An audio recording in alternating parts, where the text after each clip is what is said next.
They say ignorance is bliss. I used to believe that. I used to think that as long as I did not know, it could not hurt me. But the truth has a way of surfacing, and once it does, there is no going back. It all started a few months ago. My wife Lisa and I had been married for 10 years. We had a good marriage, or so I thought. We had our routines, our shared responsibilities, and our moments of intimacy. But lately something was different. Lisa began to act distant. She was spending more time on her phone, quickly locking the screen when I approached. She started going out more often, always with the excuse of meeting her VJ&J girlfriends. DJ KJ. At first I brushed it off as a phase. Everyone needs their space, right? But as the weeks went by, the feeling in my gut grew stronger. Something was not right. One night, while Lisa was taking a long shower, I noticed her laptop open on the kitchen counter. The screen was on, and an email notification caught my eye. It was from a dating site. My heart skipped a beat. I knew it was wrong to invade her privacy, but I could not help myself. I clicked on the email. There it was, a profile under the name Bella.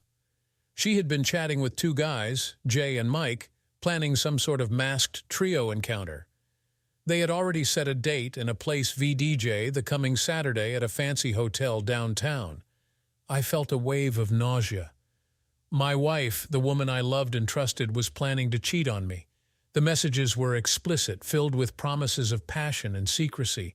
Anger and betrayal washed over me, but instead of confronting her right away, I decided to gather more evidence. I needed to be sure. Over the next few days, I watched her closely. Every time she smiled at her phone, every late night out, every vague excuse, VJJ, it all added up. I felt like a detective piecing together a painful puzzle. I created a fake profile and reached out to her as Jay. It was not hard to lure her in. She was eager, too eager. It hurt to see how easily she fell for it, how little she respected our marriage. We chatted for a few days, and I arranged the date for the upcoming Saturday at the hotel. I was nervous, but not for the reasons she thought. I was nervous about what I would find, how far she would go. I needed to know if there was anything left to salvage in our relationship. Saturday arrived, and I told Lisa I had to work late. She barely acknowledged it, too busy getting ready for her night out. She wore a little black dress that I had not seen before, paired with a lace mask. My heart ached as I watched her leave, knowing what she was about to do. As she left the house, I felt a mix of rage and sadness. This woman, who had promised to love me forever, was about to betray me in the worst possible way. I knew then that whatever happened next, our lives would never be the same again. I sat in the living room for a while, staring blankly at the wall. The silence in the house was deafening. Our two kids were at a sleepover, so there was no one around to distract me from the storm brewing inside. I needed to clear my head, to think about my next move. I grabbed my coat and headed out. The cool evening air hit my face as I walked to my car. I drove aimlessly for a bit, trying to calm my racing thoughts.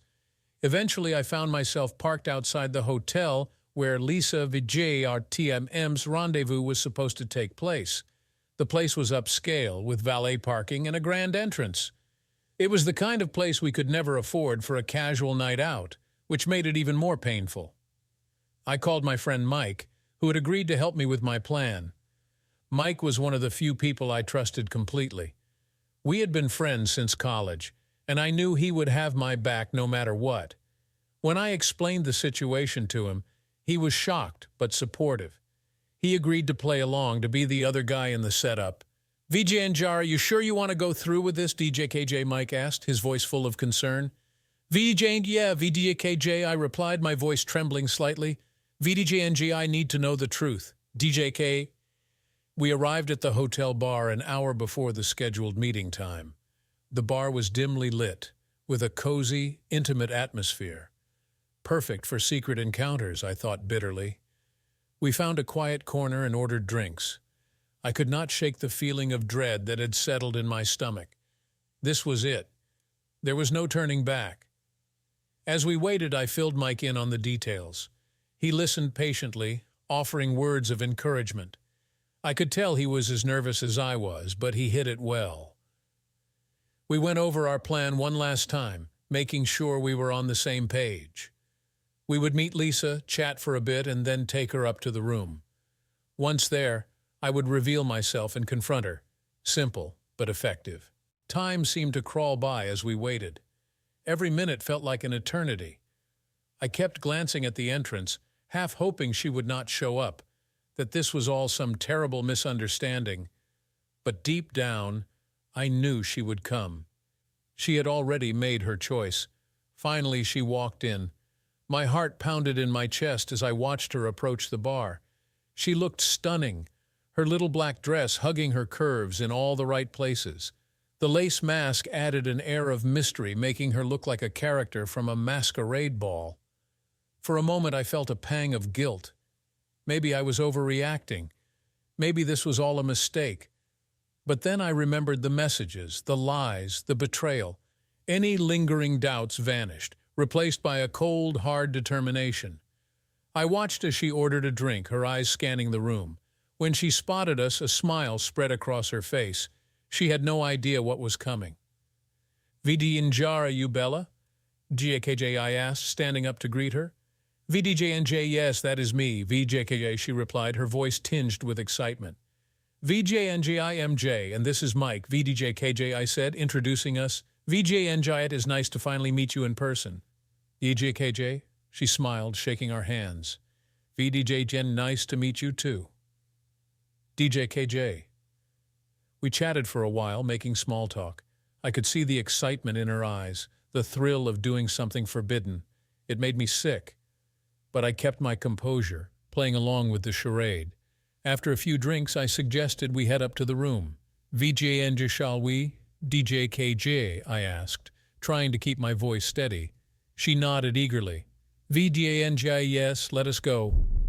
"DJKJ." We took the elevator up to the penthouse suite. The ride was silent, tension hanging in the air. Lisa seemed oblivious, lost in her own excitement. I glanced at Mike, who gave me a reassuring nod. We were almost there. The room was as luxurious as I had expected, with a king-sized bed, plush carpets, and a stunning view of the city skyline. Jay poured champagne, and we toasted to an unforgettable night. My heart raced as we began to undress each other slowly, savoring the moment. It was almost too much to bear, but I knew I had to see it through. As the night progressed, the boundaries between us blurred. It was passionate, wild, and freeing. For a few hours I forgot about my mundane life and lost myself in the heat of the moment. As the night unfolded, every touch and whisper between us felt like a dagger to my heart. I watched Lisa lose herself in the moment, oblivious to the impending revelation. It was surreal being so close to her, yet feeling miles apart. My mind raced with thoughts of our past, the life we had built together, and the betrayal she was about to commit. Jay, or rather Mike, was playing his part perfectly. He was charming and attentive, making Lisa feel desired and special. It sickened me to see how easily she responded to his advances, how willing she was to betray our marriage. But I kept my composure, knowing that the moment of truth was drawing near. We moved from the living area to the bedroom, the tension in the air thickening with each passing second. The room was dimly lit, the city skyline visible through the floor-to-ceiling windows. It was a breathtaking view, one that we should have shared together. Instead, it served as the backdrop for the destruction of our relationship. Jay poured more champagne and we toasted again. Lisa was clearly enjoying herself, her laughter filling the room. I forced a smile, raising my glass. My hands were trembling, but I managed to keep my emotions in check. I had to see this through, to get the evidence I needed. We continued to undress each other, the masks adding an element of anonymity and excitement. It was almost too much to bear, but I knew I had to stay strong. I watched as Lisa's eyes sparkled with anticipation, completely unaware of the trap she had walked into. Finally, the moment arrived. In the midst of our ecstasy, I reached up and pulled off my mask. Lisa's eyes widened in shock, her smile fading instantly. She stared at me, frozen in disbelief. "Surprise," I said, my voice dripping with sarcasm. She opened her mouth to speak, but no words came out. Her face paled and she looked like she was about to faint. The realization of what had just happened hit her like a ton of bricks. Before she could react, I pulled out my phone and started recording. "Smile for the camera, Bella," I said coldly. Or should I say my unfaithful wife? The room spun as I saw the gravity of the situation hit her. This was not just a night of passion. It was a carefully orchestrated setup. Lisa had no idea what to say, her voice trembling as she tried to find the right words. "Mark, please," she begged, tears welling up in her eyes. "Let us talk about this." But I was not listening. I had already made up my mind. The betrayal was too deep, the pain too raw. I packed up my things, leaving her there, exposed and vulnerable. As I walked out the door, I looked back one last time. "I am filing for divorce," I said, my voice cold and final. "And trust me, you will regret ever thinking you could betray me." Her world collapsed in an instant, and so did mine. But there was no turning back now. I left the hotel, my mind reeling from what had just happened. The drive home was a blur, my emotions swinging wildly between anger, sadness, and a strange sense of relief. I had done what I needed to do, but the reality of the situation was beginning to sink in. My marriage was over, and the life I had known was gone forever. When I arrived home, the house was eerily quiet. Our kids were still at their sleepover, and the silence was both a comfort and a curse. I poured myself a drink and sat down at the kitchen table, trying to process everything. The weight of the evening's events pressed down on me, and I felt a wave of exhaustion wash over me. As I sat there, memories of our life together flooded my mind. The day we met, our wedding, the birth of our children, VDJ, all of it seemed like a lifetime ago.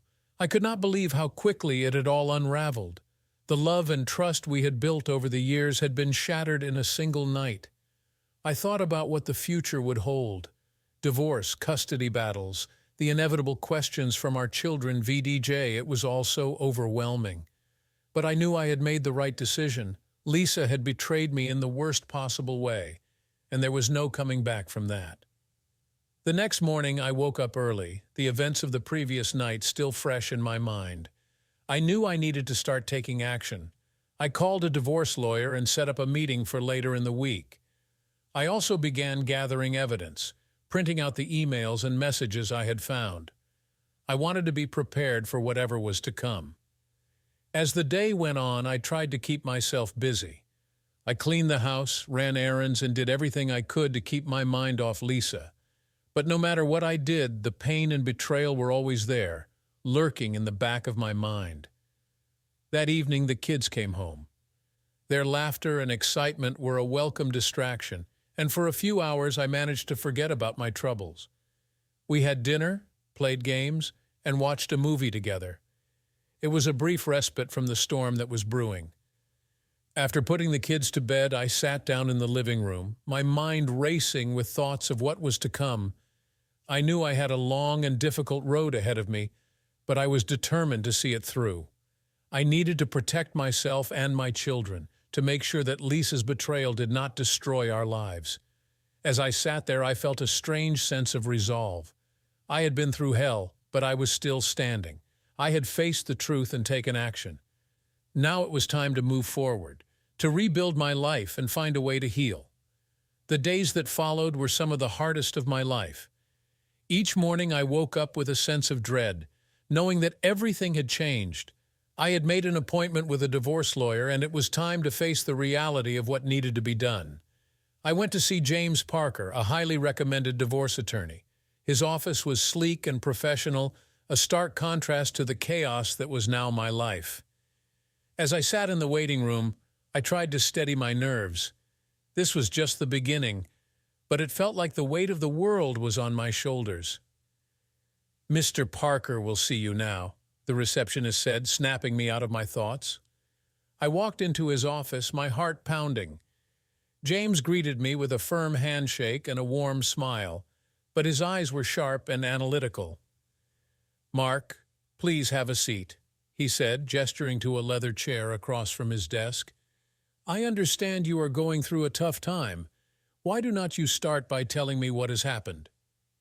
I took a deep breath and recounted everything: VDJ Lisa's suspicious behavior, the discovery of her dating profile, the setup at the hotel. James listened intently, nodding occasionally as he took notes.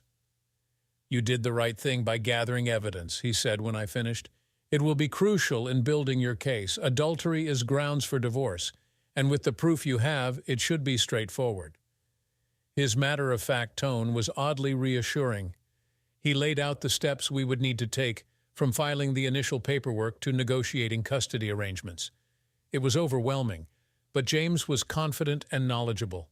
I felt a flicker of hope that maybe, just maybe, I could get through this. After the meeting, I returned home to an empty house. Lisa was still at her friend's place and the kids were at school. I sat down at the kitchen table, the silence oppressive.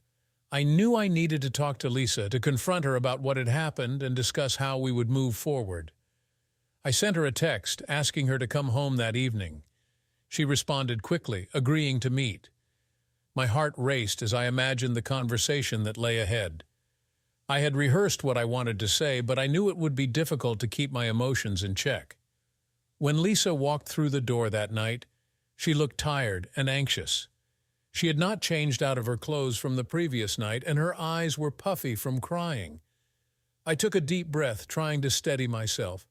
"Mark, I am so sorry," she said, her voice trembling. "I do not know what I was thinking. I have made a terrible mistake." I wanted to yell, to scream at her for what she had done, but instead I took a deep breath and forced myself to remain calm. "Lisa, we need to talk," I said, my voice steady but cold. "I have already spoken to a lawyer. I am filing for divorce." She looked at me, her eyes wide with shock. "Divorce, Mark, please, we can work this out. I love you. I do not want to lose our family." The anger I had been holding back surged to the surface. "You should have thought of that before you decided to cheat on me," I snapped. "You have destroyed our trust, our marriage. There is no coming back from this." Tears streamed down her face as she tried to reach for me, but I pulled away. "Do not," I said, my voice cracking. "You have made your choice. Now you have to live with the consequences."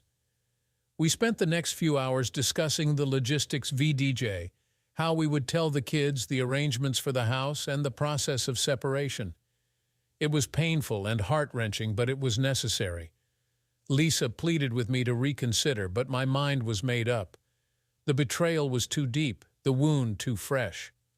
The next few weeks were a blur of legal paperwork and difficult conversations. We sat the kids down and explained that Mom and Dad were going to live apart for a while. It was one of the hardest things I have ever had to do. Their confused, tearful faces broke my heart. We tried to reassure them that we both loved them very much and that none of this was their fault, but I could see the pain in their eyes. Lisa moved out and stayed with her sister while we sorted out the details of the separation. The house felt emptier without her, but in a way it was also a relief. I could not stand to be around her, to be reminded of what she had done. I focused on the kids, trying to keep their lives as normal as possible. I dropped them off at school, helped them with their homework, and made sure we had plenty of family time. They were my anchor, the reason I kept going. Work was a welcome distraction. I threw myself into my projects, staying late at the office to avoid coming home to an empty house. My colleagues knew something was wrong, but I kept the details to myself. It was too personal, too painful to share. Friends and family reached out, offering their support. Some were shocked by the news, unable to believe that Lisa could do such a thing. Others were not surprised, having noticed the signs long before I did. Their words of encouragement meant a lot, but they could not erase the pain. One evening, a few weeks after Lisa moved out, I was sitting in the living room, going through some old photo albums. The pictures of happier times, VDJ, our wedding day, the birth of our children, family vacations, VDJ, brought a bittersweet smile to my face. It was hard to believe how much had changed. The life we had built together was gone, and I was left to pick up the pieces. I knew I had to move forward, to find a way to heal. The divorce process was underway, and there was no turning back. It was time to focus on the future, to rebuild my life for myself and my children. One day, as I was packing up some of Lisa's belongings, I came across a small box tucked away in the back of our closet. Inside were letters and mementos from our early days together, VDJ love notes, ticket stubs from our first date, and a photo of us from our honeymoon. The memories flooded back, and for a moment I felt a pang of sadness. But then I remembered the betrayal, the lies, and the pain. Those memories were tainted now, forever overshadowed by what she had done. I put the box aside and continued packing. It was time to let go of the past and focus on the future. I had a long road ahead of me, but I was determined to come out stronger on the other side. The days turned into weeks, and slowly life began to take on a new rhythm. The kids adjusted to the new routine, and I found solace in my work and the support of friends and family. The pain was still there, but it was becoming more manageable. I was starting to see a glimmer of hope, a chance for a new beginning. As I sat in the living room one evening, watching the sunset through the window, I realized that I had survived the worst of it. The betrayal, the heartache, the uncertainty, VDJJ, it was all behind me now. I had a new future to look forward to, one filled with possibilities and hope. And so, with a deep breath and a renewed sense of determination, I prepared to face whatever came next. I was ready to rebuild my life, to find happiness again. The journey was far from over, but I knew I could make it through. I had to, for myself and for my children. The initial shock of Lisa's betrayal had worn off, but the pain lingered. Each day was a struggle to find normalcy in a life that had been irrevocably changed. The kids were my priority, and their well-being was my anchor. We developed a routine that provided them with stability, but I could see the confusion and hurt in their eyes. It broke my heart to know that I could not shield them from the pain. Lisa and I maintained a civil relationship for the sake of the children. We arranged a schedule for her visits, ensuring she remained a part of their lives. It was awkward and strained, but we both knew it was necessary. Despite everything, she was still their mother, and they needed her. One evening, after dropping the kids off at her sister's house for their weekly visit with Lisa, I found myself alone in the quiet of our home. The emptiness was overwhelming, and I decided to call Mike. He had been a pillar of support throughout this ordeal, and I needed a friend to talk to. "Hey, Mike, it's Mark," I said when he picked up. "Are you free to grab a drink tonight?" "Of course, man," Mike replied without hesitation. "Meet you at O'Reilly's in half an hour." "Sounds good. See you there," I said, feeling a small sense of relief. O'Reilly's was our regular spot, a cozy pub with a warm atmosphere and friendly staff. It was the perfect place to unwind and talk. When I arrived, Mike was already at our usual booth, nursing a beer. He greeted me with a nod and a sympathetic smile. "Rough day?" he asked as I slid into the seat across from him. "Yeah, you could say that," I replied, sighing heavily. "It's just, everything feels so different now. I keep thinking about the kids and how all of this is affecting them." Mike nodded, taking a sip of his beer. "I get it, man. This whole thing has been a nightmare, but you are doing the best you can. The kids are resilient. They will get through this, and so will you." I appreciated his words, but it was hard to see the light at the end of the tunnel. We spent the next few hours talking about everything VDJ work, the kids, and even reminiscing about old times. It was a welcome distraction, a brief escape from the reality that awaited me at home. As the weeks passed, I found myself slowly adjusting to the new normal. The divorce proceedings were moving forward, and while it was a painful process, it was also a necessary one. Lisa and I had agreed to mediation, hoping to avoid a long, drawn-out battle in court. We discussed the division of assets, custody arrangements, and the details of our separation. It was difficult and emotional, but we managed to keep things amicable for the most part.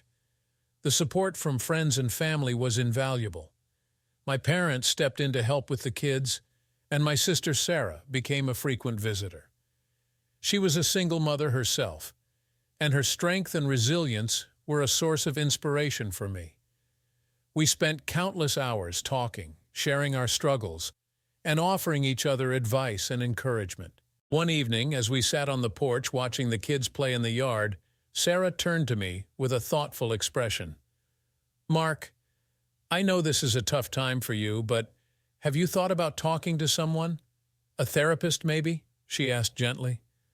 I hesitated, the idea of therapy feeling foreign and intimidating. I do not know, Sarah.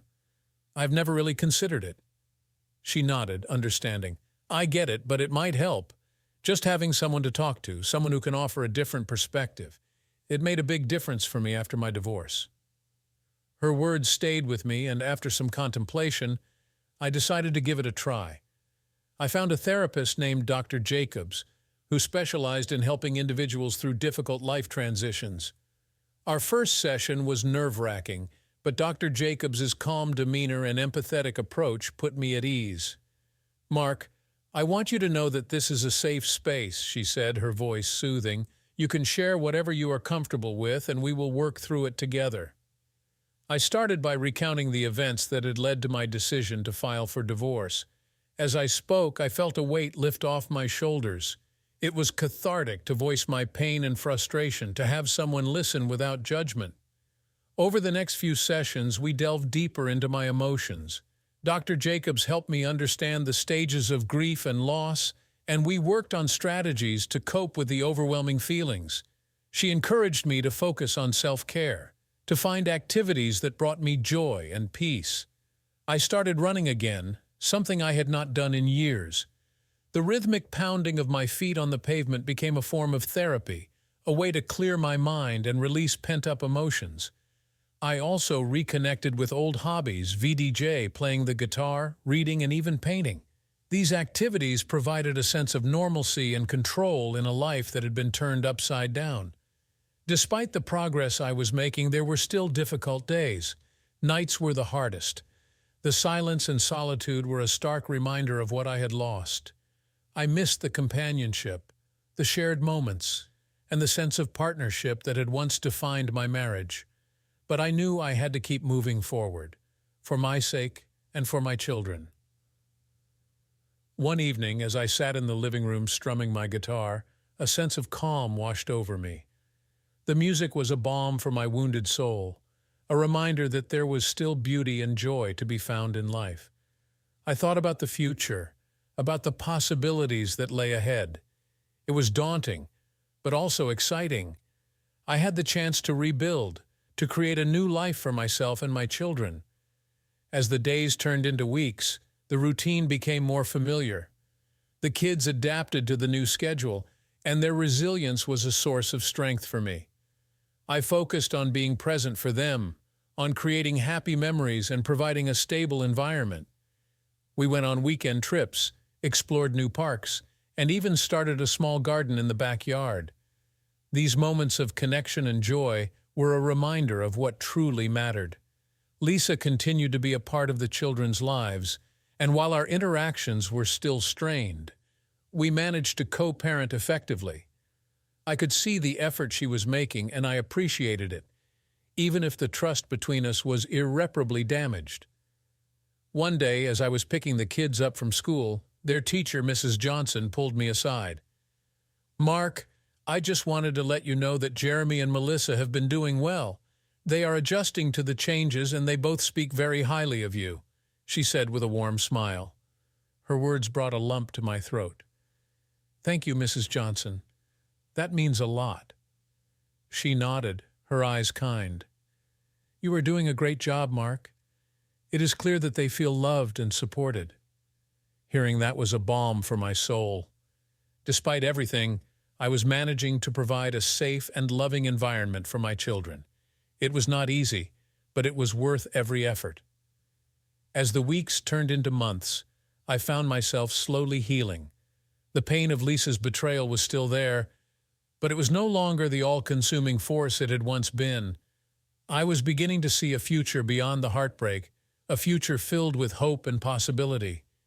One evening, as I sat on the porch watching the sunset, I felt a sense of peace wash over me. The journey had been long and difficult, but I was stronger for it. I had faced the darkness and come out on the other side. There was still a long road ahead, but I knew I could navigate it. I had my children, my family, and my friends by my side. And most importantly, I had myself VDJ, a man who had weathered the storm and emerged with a renewed sense of purpose and hope. As summer approached, I began to feel a sense of renewal. The kids were finishing up the school year, and the long, warm days ahead offered a chance for us to build new memories and strengthen our bond. I decided to plan a summer filled with activities and trips, things that would keep us all engaged and excited for the future. One of our first trips was to a cabin by the lake. It was a place we had visited a few times in the past, but this time it felt different. It was just the three of us now, and I was determined to make it special. We spent our days swimming, fishing, and hiking through the woods. At night, we sat around the campfire, roasting marshmallows and telling stories. The kids' laughter was like music to my ears, a reminder that despite the challenges, there was still so much joy to be found. One evening, as we watched the sunset over the lake, Jeremy turned to me with a thoughtful expression. "Dad, do you think everything will be okay?" he asked, his voice tinged with uncertainty. I put my arm around him and nodded. "Yes, Jeremy, I do. It might be tough sometimes, but we have each other, and that is what matters most." He smiled, reassured by my words, and leaned into me.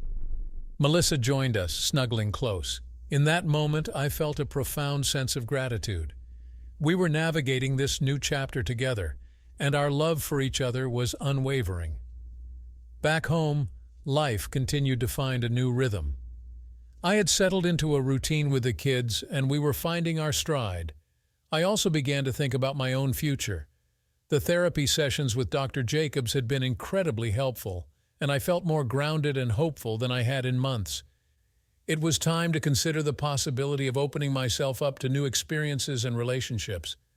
I joined a local community group that organized various activities and events.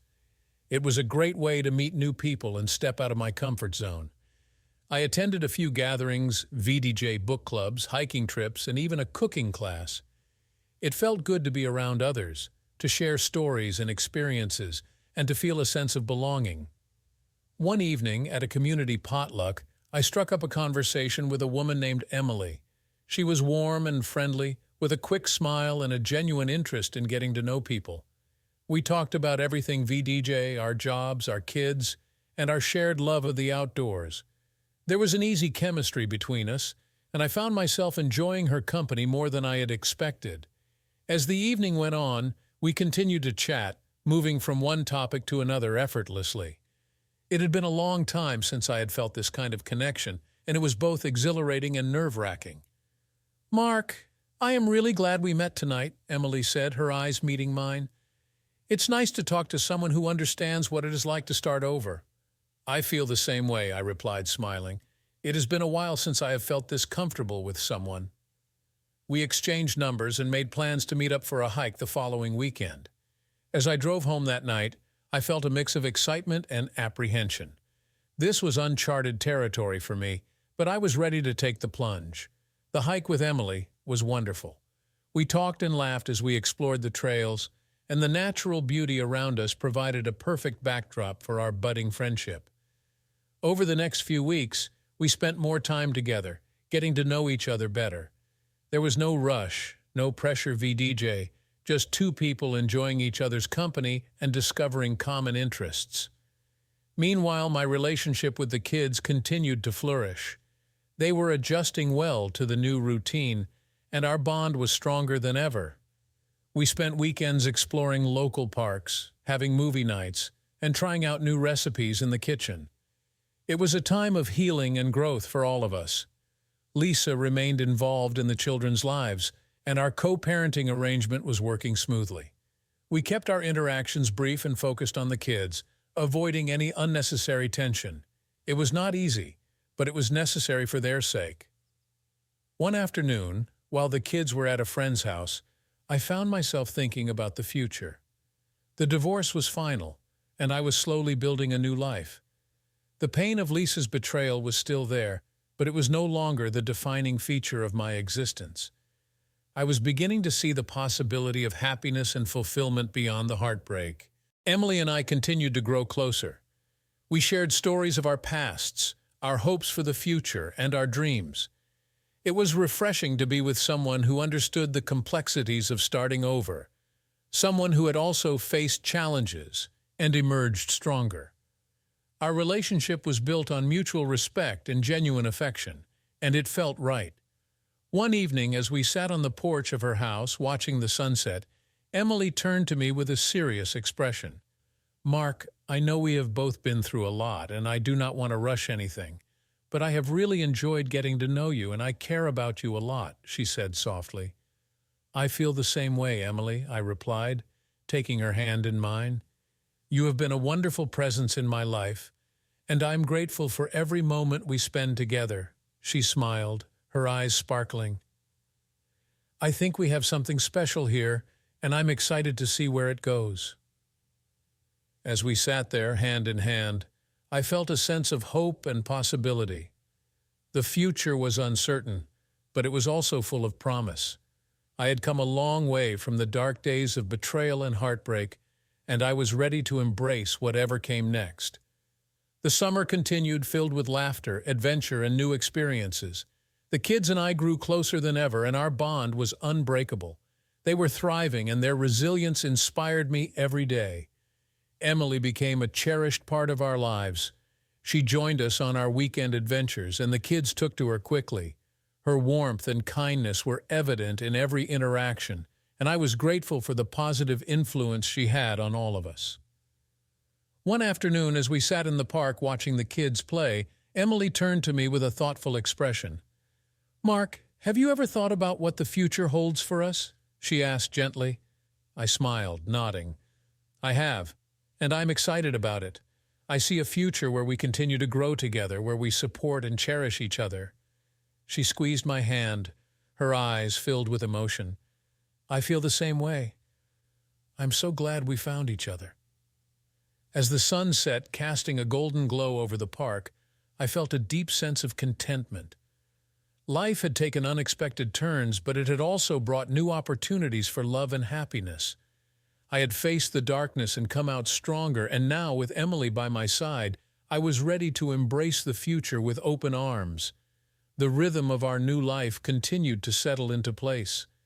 Emily and I grew closer with each passing day, and her presence brought a sense of warmth and stability that had been missing for a long time. The kids adored her, and she had a natural way of fitting into our family dynamic. It was a slow, steady process, but one that felt right. We spent the rest of the summer enjoying each other's company and making new memories. The children were thriving, and their laughter filled the house once again. They were adjusting to the new normal, and seeing them happy gave me the strength to keep moving forward. One evening, after a particularly fun day at the beach, Emily and I sat on the porch watching the kids play in the yard. The golden light of the setting sun cast a warm glow over everything, making the moment feel almost magical.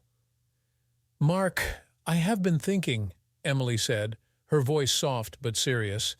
"We have been spending a lot of time together, and it feels like we are building something really special. I want to make sure we are on the same page about where this is going." I turned to her, feeling a mix of emotions. "I have been thinking about that too, Emily. I care about you a lot, and I see a future with you. But I also want to be careful, for the kids' sake and for ours. I do not want to rush into anything and risk complicating things." She nodded, understanding. "I feel the same way. The kids come first, and I want to make sure this is right for everyone. But I also want you to know that I am here for the long haul.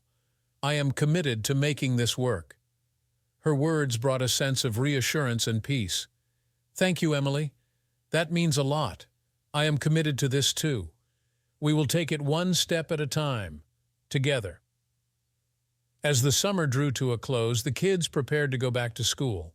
It was a busy time, filled with shopping for supplies, meeting new teachers, and adjusting to the new schedule. Emily was a constant support, helping with the preparations and providing a calming presence amidst the chaos. One evening, as we sat down to dinner, Jeremy looked up at me with a serious expression. "Dad, can Emily come to my soccer game next week? It would be really cool if she could be there." I glanced at Emily, who smiled warmly. "Of course, Jeremy. I would love to come to your game." His face lit up with excitement, and Melissa chimed in, "Yeah, and maybe we can all go out for ice cream afterwards." The ease with which the kids accepted Emily into their lives was heartening. It was clear that they felt secure and happy, and that was all I could ask for. As the weeks turned into months, our relationship continued to deepen. Emily and I shared our hopes and dreams, our fears and uncertainties. We supported each other through the challenges and celebrated the small victories. It was a partnership built on trust, respect, and genuine affection. One evening, after putting the kids to bed, Emily and I sat on the porch, enjoying the quiet of the night. The stars were bright and the air was cool and refreshing. "Mark, I have been thinking about something," Emily said, her voice thoughtful. "What is it?" I asked, curious. "I know it is still early, but I was wondering how you would feel about us moving in together at some point. I do not mean right away, but maybe in the near future." Her words took me by surprise, but as I thought about it, I realized it made sense. We were already spending so much time together, and the kids were comfortable with her. It felt like the natural next step. "I think that is a great idea, Emily," I said, smiling. "We will need to talk to the kids and make sure they are on board. But I think it could be a wonderful new chapter for all of us." She smiled, her eyes shining with happiness. "I am glad you feel that way. I love you, Mark. I love our life together, and I cannot wait to see what the future holds." "I love you too, Emily," I replied, pulling her into a hug. "We have come a long way, and I am excited to build a future with you." As we sat there, wrapped in each other's arms, I felt a profound sense of peace. The journey had been long and difficult, but it had brought me to this moment VDJ, a moment of love, hope, and new beginnings. Over the next few months, we began to make plans for the future. We talked to the kids about the idea of Emily moving in, and they were excited about the prospect. We discussed the logistics, the practicalities, and the emotional aspects. It was a big step, but one that felt right for all of us. As we moved forward, I was constantly reminded of how far we had come. The pain of the past was still there, but it was no longer the defining feature of my life. I had found love and happiness again, and I was ready to embrace the future with open arms. One evening, as we sat down for a family dinner, I looked around the table at the faces of the people I loved most. Emily, Jeremy, and Melissa VDJ, they were my world, my reason for everything. I felt a deep sense of gratitude for the journey that had brought us together. "To new beginnings," I said, raising my glass in a toast. "To new beginnings," they echoed, their faces filled with hope and joy. As we clinked glasses and shared a meal, I knew that whatever the future held, we would face it together, VDJ as a family. The decision for Emily to move in was a big one, and it took several months of careful planning and open conversations. The kids were excited, but I wanted to ensure they understood the changes and felt secure in our new family dynamic. We spent time talking about our feelings, making sure everyone was comfortable with the transition. The day Emily moved in was filled with a mix of emotions. There was excitement, but also a bit of anxiety about the changes. We spent the day unpacking her things, rearranging the house to make space for her, and creating new routines that would work for all of us. By the end of the day, the house felt fuller, warmer, and more like a true home. The weeks that followed were a period of adjustment, but also of joy. Emily fit seamlessly into our lives, and her presence brought a new sense of harmony and stability. We continued to build on our routines, making sure to spend quality time together as a family. One weekend, we decided to take a trip to a nearby national park. It was a place we had visited before, but this time felt different. We were a new family, united by our love and commitment to each other. The kids were thrilled, and the excitement was contagious. We spent our days hiking through the beautiful trails, exploring the natural wonders around us. At night, we sat around the campfire, sharing stories and laughing together. There was a sense of peace and contentment that I had not felt in a long time.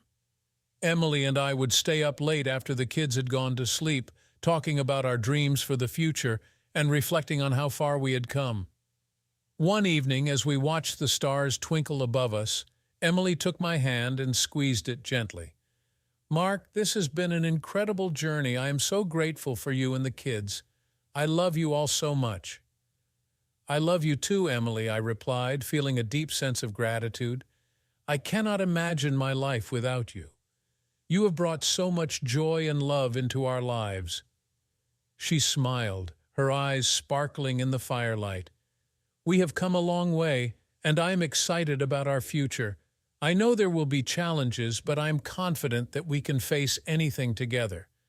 As the days turned into weeks and weeks into months, we continued to build our life together. The kids thrived in the new environment, and their happiness was a constant source of joy for me.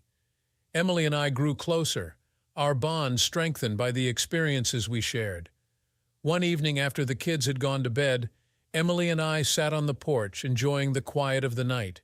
She looked at me with a thoughtful expression. Mark, I have been thinking about something important. What is it? I asked, curious. I know we have been taking things one step at a time, but I have been thinking about our future. I want to make sure we are both on the same page about where this is going. I took her hand in mine, feeling a sense of anticipation. Emily, I have been thinking about that too. I want to spend the rest of my life with you. You have become such an important part of my life, and I cannot imagine it without you. Her eyes filled with tears of happiness.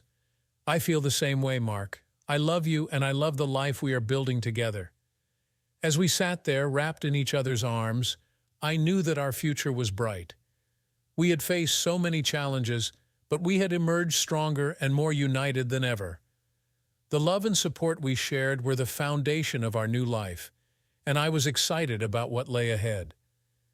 Over the next few months, we began to talk more seriously about our future together.